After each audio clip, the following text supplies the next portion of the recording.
ছোট বোনকে তার বিয়ে উপলক্ষে শ্বশুরবাড়ি থেকে কি কি গিফট দেওয়া হলো সেটাই আজকে আপনাদের সাথে শেয়ার করব আমি।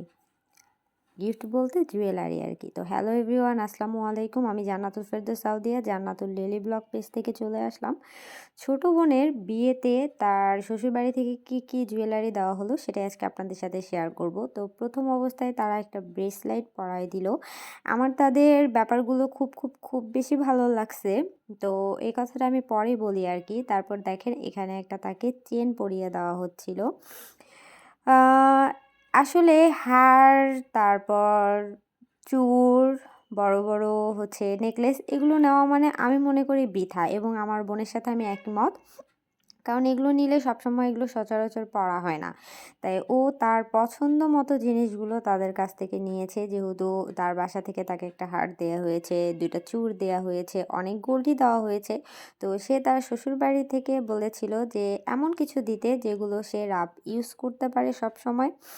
আসলে আমরা মেয়েরা হার বলেন, চূড় বলেন, এগুলো কিন্তু সব সময় পরতে পারি না। এগুলো পুরো বৃথাই হয়ে থাকে আমাদের জন্য।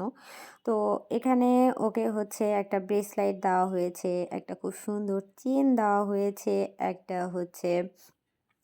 ডায়মন্ডের নাকফুল দেয়া হয়েছে। দেন তাকে একটা দুবাই গোল্ডের আংটিও দেওয়া হয়েছে। তো সব কিছু মিলে আলহামদুলিল্লাহ সব কিছু পড়ার পর কিন্তু আমার বোনকে অনেক বেশি ভালো লাগছিল। যদিও বা নাকের ফুলটা নিয়ে তার একটু বেশিই সমস্যা হচ্ছিল। নাকের ফুলটা আমরা কিছুদিন আগে ওর নাকটা ফোঁটা করিয়েছি আর কি। করার পরে একটা সোনার নাকফুল আমরা তাকে দিয়েছিলাম পরার জন্য। আসলে এখনও নাকটা পুরোপুরিভাবে মনে হয় যে এখনও শুকায়নি, তাই এখন ওর একটু কষ্ট হচ্ছিল। যদিও বা সব ধরনের প্রসেস আমরা রেডি করে রেখেছিলাম, যেন যখন তারা ডায়মন্ডের নাকফুলটা পরাবে তখন যেন কোনোভাবেই কোনো ধরনের প্রবলেম না হয়। তো তার বড় ননদ, আমাদের বড় আপু তাকে নাকের ফুলটা পরিয়ে দিচ্ছে। পাশে কিন্তু তার শাশুড়ি, কিউট শাশুড়ি বসেছিল। মাশাল্লাহ আন্টি অনেক বেশি সুন্দর এবং অনেক বেশি ভালো।